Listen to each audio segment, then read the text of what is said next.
Scossa di terremoto all'alba sull'altopiano di Asiago, magnitudo 2,7, grado moderato, epicentro a 12 km di profondità poco a nord di Roana. Non si sono registrati danni, un'intensità percepibile distintamente dall'uomo, ma non in grado di essere distruttiva. Dobbiamo preoccuparci.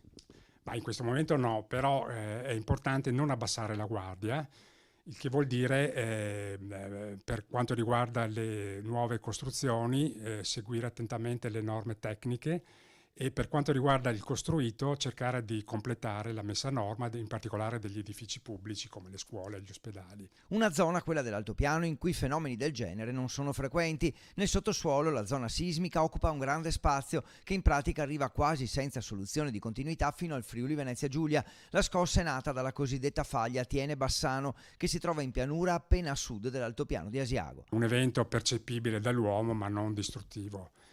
Sono eventi normali che accadono in questa regione, quindi questi eventi sono abbastanza frequenti. Vediamo in questa cartina, vediamo gli ultimi 100 eventi accaduti in un raggio di 30 km dall'epicentro dell'evento di questa mattina.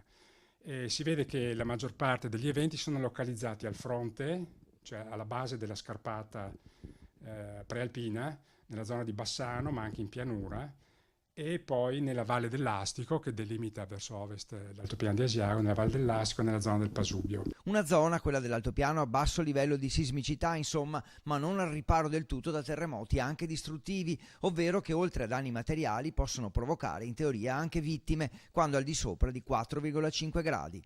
Quanto alle altre città del Veneto, scosse di questo tipo sono sentite in modo leggero via via che ci si allontana, in quanto la distanza attenua il fenomeno. Di certo non dobbiamo attenderci altre scosse in Veneto lontano dalla zona dell'epicentro. A Padova, ad esempio, non ci dovrebbero essere ripercussioni o fenomeni analoghi nelle prossime ore. Nessun collegamento con Padova in questo caso?